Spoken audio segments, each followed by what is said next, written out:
Assalamualaikum teman-teman. Tahukah kalian bahwa saat ini kerusakan lingkungan hidup sudah sangat meningkat? Nah, oleh sebab itu di sini saya akan mempresentasikan hasil pemikiran saya sebagai aktivis lingkungan hidup. Maka dari itu, perkenalkan nama saya Septa Riawan dengan NIM 180102534 ingin mempresentasikan tentang peran masyarakat dalam mewujudkan pelestarian lingkungan hidup. Nah, sebelum saya mempresentasikan, saya ingin menampilkan sebuah video tentang lingkungan hidup. Selamat menyaksikan. Salah satu masalah utama lingkungan hidup adalah polusi atau pencemaran lingkungan hidup. Menurut penelitian, diperlukan jutaan tahun untuk menyembuhkan polusi udara, air, dan tanah agar dapat normal kembali. Sektor industri dan asam kendaraan bermotor menjadi sumber utama polusi udara. Sedangkan polusi air lebih banyak disebabkan oleh tumpahan minyak, hujan asam, dan limbah perkotaan. Dan polusi tanah yang disebabkan oleh limbah industri yang merusak zat nutrisi di tanah yang penting bagi tumbuhan.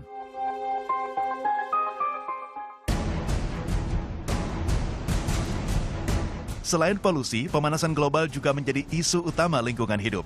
Sayangnya, sebagian besar pemanasan global terjadi karena ulah manusia seperti emisi gas rumah kaca.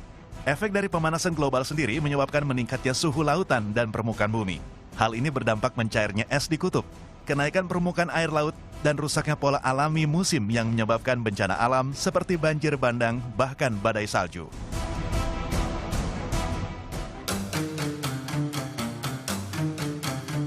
Masalah yang dianggap sepele seperti membuang sampah sembarangan, seperti limbah plastik dan limbah rumah tangga juga menjadi masalah besar untuk lingkungan hidup.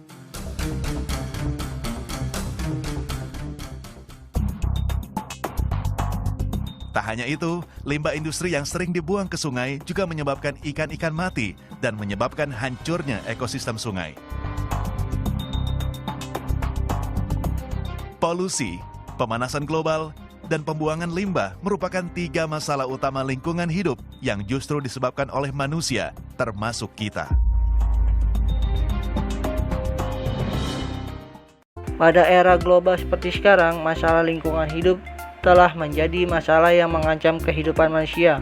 Tepatnya pada pemanasan global yang semakin meningkat mengakibatkan perubahan iklim sehingga memperparah penurunan kualitas lingkungan hidup.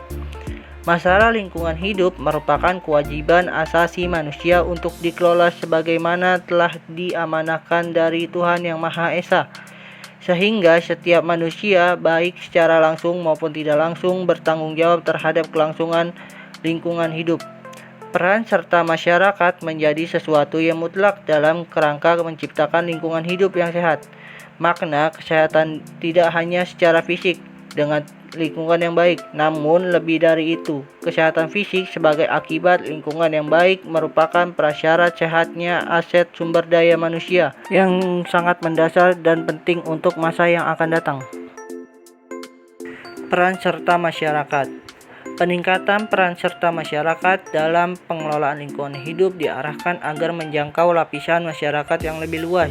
Dengan adanya penyuluhan informasi yang berkenaan dengan kelestarian sumber daya alam dan lingkungan hidup harus dikembangkan dan diperluas sehingga pengetahuan dan kesadaran masyarakat dapat lebih meningkat. Dengan demikian, masyarakat yang memiliki pengetahuan dan kesadaran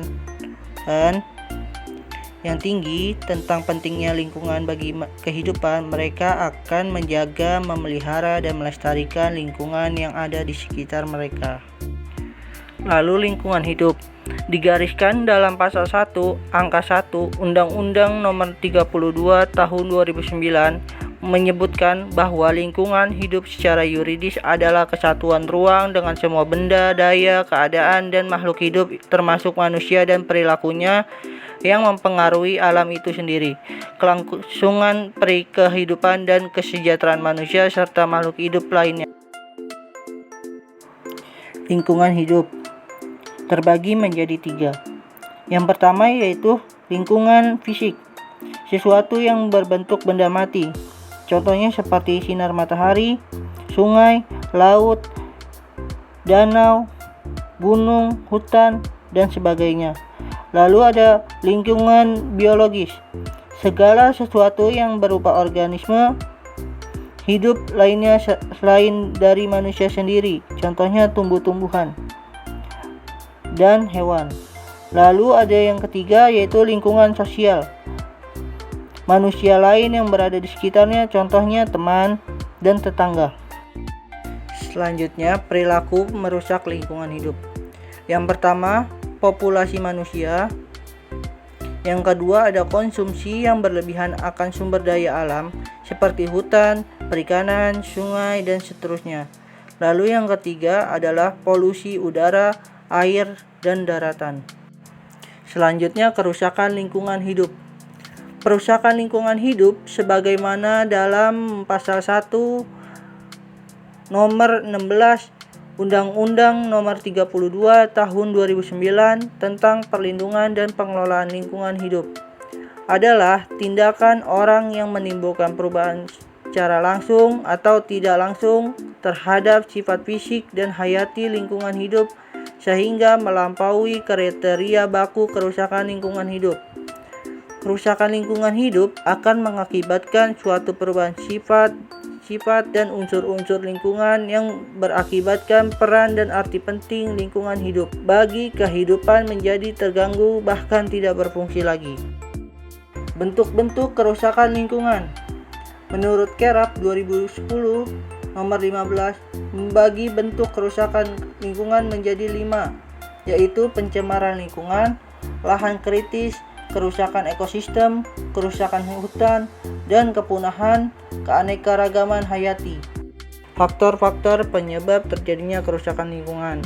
Menurut Sherina tahun 2016 nomor 201, faktor-faktor yang menyebabkan kerusakan lingkungan dalam pandangan masyarakat terbagi menjadi 2, yaitu faktor alam dan faktor manusia, seperti pembangunan yang tidak terkendali, kurangnya pengetahuan tentang kepentingan ekologi, dan pola tingkah laku dan kebiasaan buruk, serta faktor ekonomi dan sosial. Selanjutnya, contoh bentuk-bentuk kerusakan lingkungan hidup. Yang pertama, penebangan pohon. Pohon merupakan bagian terpenting dalam kehidupan di bumi, karena pohon dapat memberikan oksigen yang bermanfaat bagi makhluk hidup lainnya. Namun, seiring berjalannya waktu, hutan di Indonesia menjadi gundul karena kehilangan pohon akibat penebangan pohon secara berlebihan dan tidak adanya reboisasi, yaitu penanaman ulang kembali. Sehingga banyak peristiwa makhluk hidup yang di hutan turun ke pemukiman warga untuk mencari makan. Hal ini akibat habitat yang mereka punya sudah ditebang secara berlebihan. Lalu yang kedua adalah kebakaran hutan. Kerusakan hutan selain penebangan pohon secara berlebihan, yaitu adalah kebakaran hutan.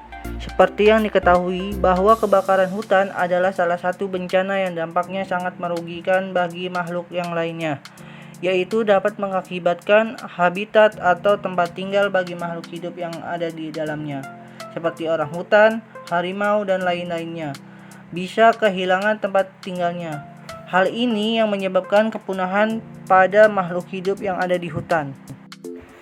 3. Pencemaran udara. Peran udara dalam kehidupan sangatlah penting. Hal ini disebabkan karena jika tidak ada udara, maka manusia, hewan, dan tumbuhan tidak akan bisa hidup.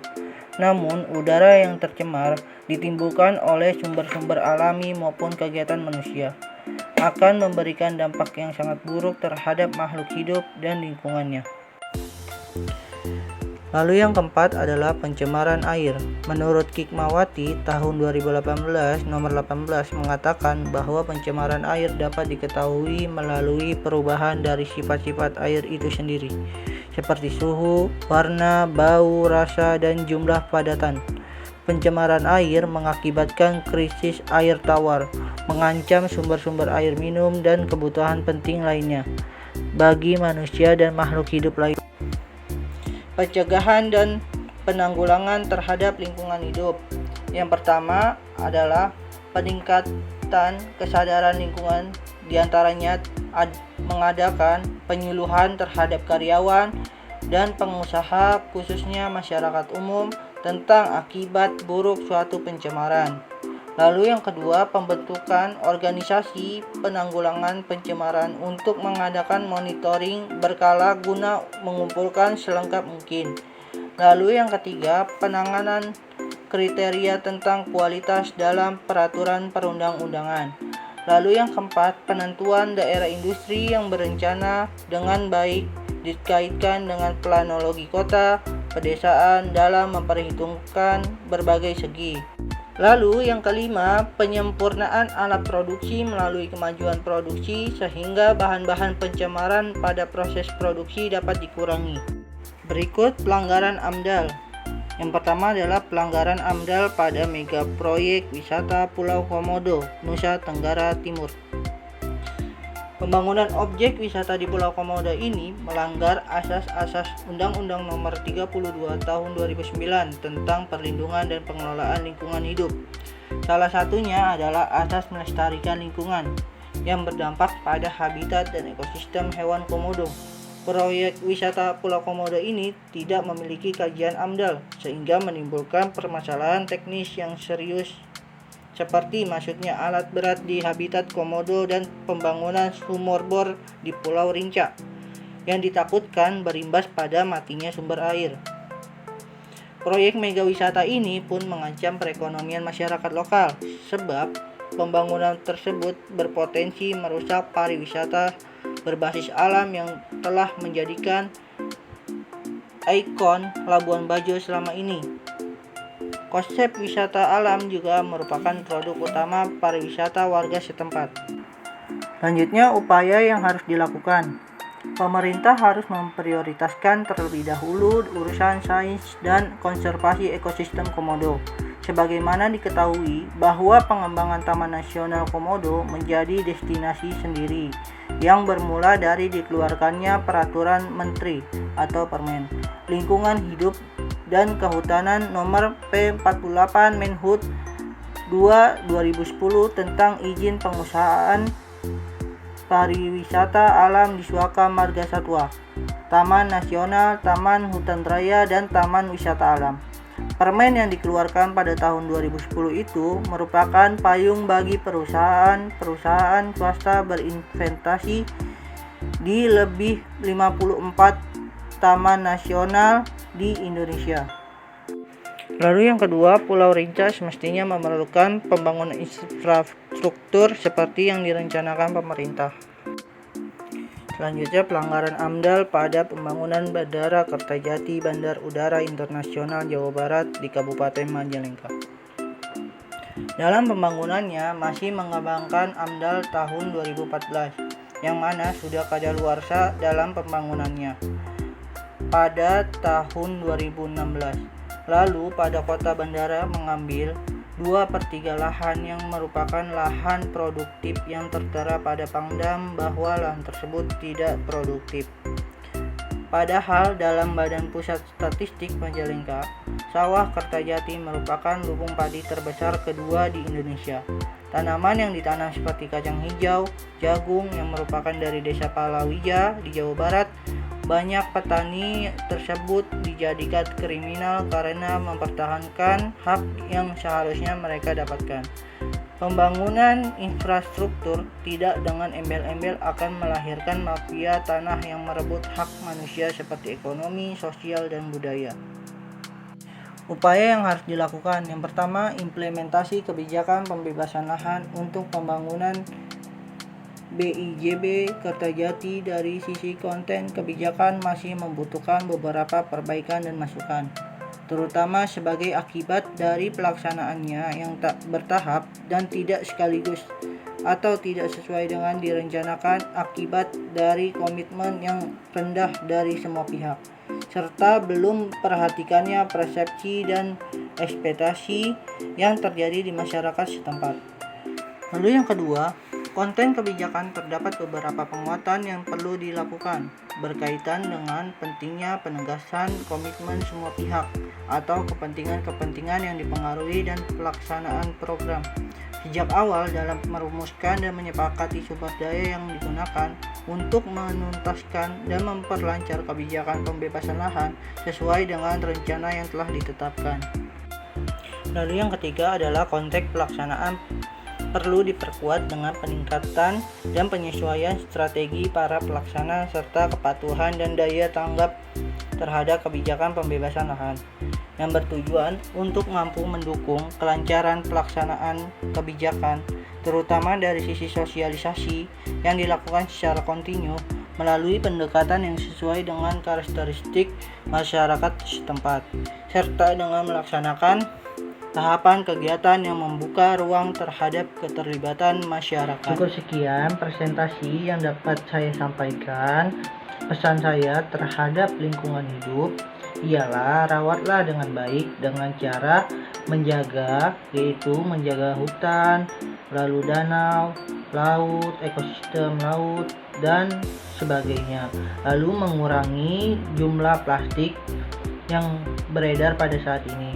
Lalu mendaur ulang sampah-sampah yang bisa didaur ulang agar tidak merusak lingkungan yang ada, sehingga lingkungan hidup akan terjaga kelestariannya supaya berdampak baik kepada anak dan cucu kita di masa depan, sehingga dapat merasakan usaha yang kita lakukan pada saat ini.